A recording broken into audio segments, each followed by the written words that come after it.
Dans Surat An-Nahl, verset 128, Allah dit Inna Allah ma'al ladhina taqaw wal ladhina hum muhsinun. Allah est avec qui? Avec ceux qui le craignent véritablement et qui œuvrent sincèrement. Je répète, Allah est avec, il est en compagnie de ceux qui le craignent véritablement. La crainte est ancrée. Je ne veux pas désobéir à Allah. Et avec ceux qui œuvrent de manière sincère, c'est-à-dire que le cœur est tellement pur que ça se voit dans leurs œuvres. Et je vais vous raconter, Inch'Allah, une histoire d'un homme des Bani Israël que le prophète alayhi salatu wassalam nous a raconté. Et vous allez la trouver dans Sahih al-Bukhari wa Muslim. C'était un homme des Bani Israël qui avait emprunté une somme pour son commerce auprès d'un frère des Bani Israël. Et il y a eu un échange entre eux, puisque celui qui a emprunté lui a dit, ben, écoute, moi je pars en voyage, je vais prendre le bateau et je compte te les rendre. Celui qui a prêté la somme lui a dit, est-ce que tu as des témoins pour assister que je t'ai bien prêté telle somme et que tu dois me rendre telle somme? L'homme qui a emprunté lui dit, seul Allah est témoin. Il lui dit d'accord. Et il va ajouter, est-ce que tu as un garant? Il lui dit, je n'ai pas de garant, mais mon seul garant, c'est Allah. Celui qui a prêté la somme lui dit, j'accepte que notre témoin c'est Allah et que ton garant c'est aussi Allah. Il lui dit, je pars en voyage et dès que je reviens, je te rends ton argent. Alors, l'homme part en voyage, il va rentrer de voyage et lorsqu'il s'apprête à prendre le bateau, il n'y avait aucun bateau de disponible. Subhanallah, pas de bateau pour embarquer, faire le voyage et rentrer à la maison. Il avait cette intention sincère, déterminée de rendre la somme. Qu'est-ce qu'il s'est dit? Je suis face à une dette, j'ai promis, Allah est témoin, Allah est mon garant, mais j'ai promis à cet homme, déjà il a été bon et généreux avec moi, puisque non seulement il m'a prêté, et il a accepté le témoin Allah, et il a accepté le garant excellent Allah. Ça lui tenait à cœur de rendre cette somme. Il s'est dit, pas de bateau, je ne vais pas pouvoir faire le voyage.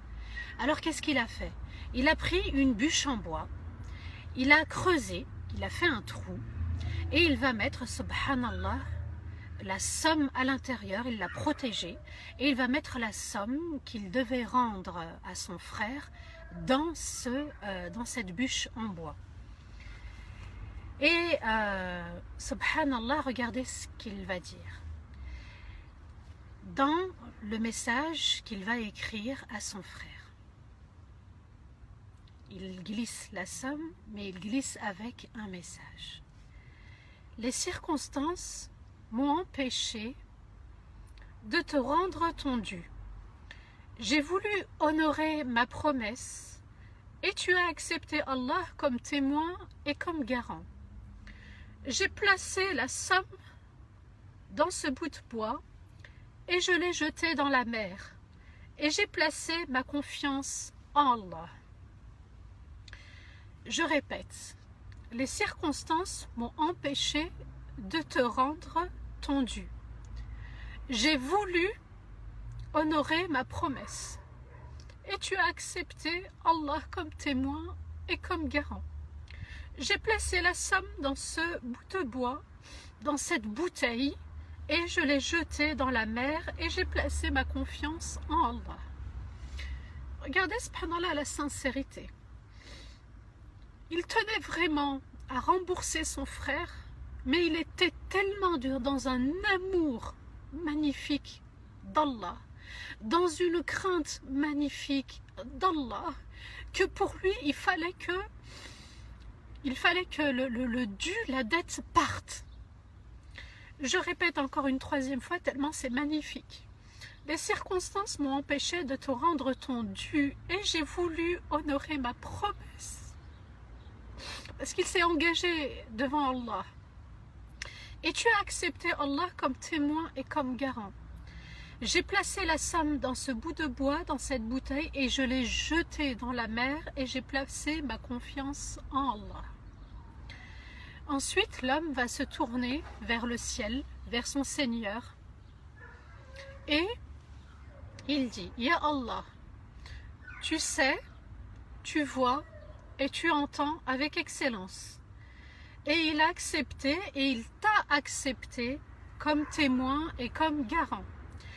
Et toi, tu sais dans quelle situation je me trouve. Apporte-lui cette amana. Donc, c'est une histoire vraie hein, des Bani Israël. Hein. Qu'est-ce qu'Allah Azza wa Jal nous dit à travers Rasulullah sallallahu alayhi wa sallam, qu'un homme était tellement sincère, tellement dévoué, tellement plein d'amour pour Allah, pour aussi son frère. Il a voulu honorer son engagement et ne pas trahir la promesse qu'il a faite à cet homme.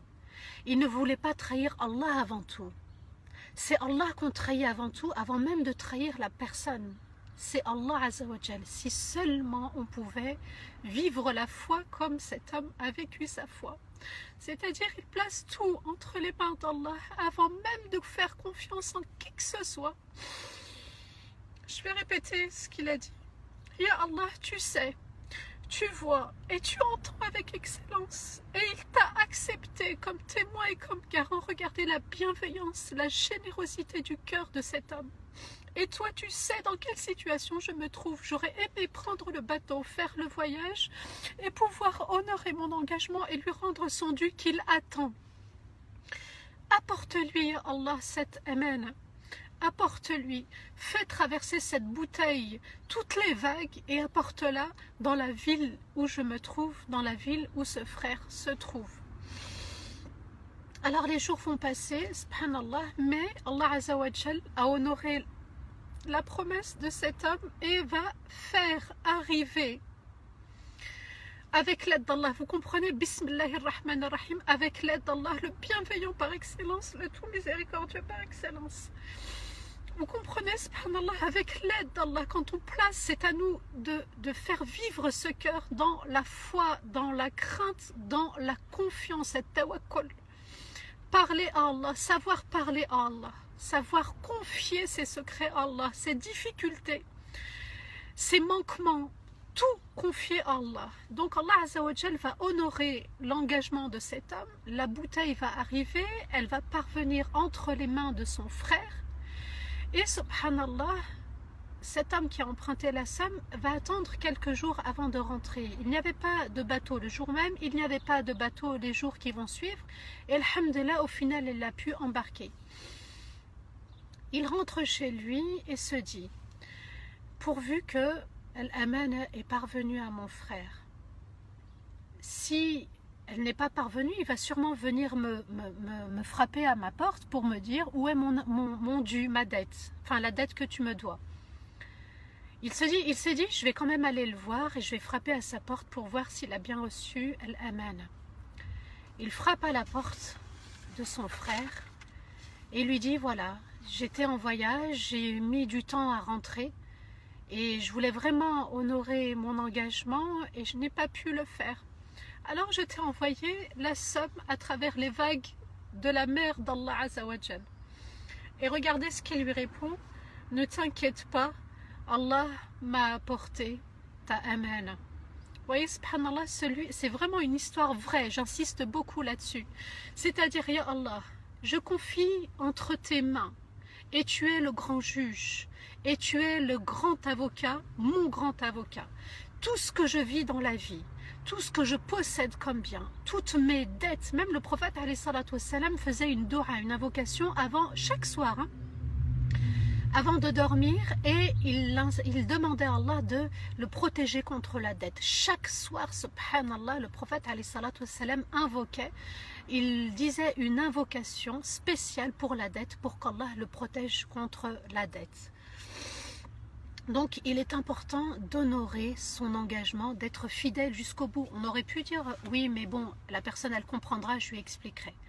Certes, mais regardez ce noble comportement, regardez la force et la puissance d'Allah dans sa générosité, dans sa bienveillance, et c'est vraiment Allah le garant de toutes choses, le témoin de chaque chose, et quand il est témoin, il est l'avocat, le juge, le sage par excellence, et quand il est le garant, on est aussi dans un tawakkul parfait, c'est-à-dire on se jette sans bouée dans la mer de la confiance d'Allah Azza wa Jal.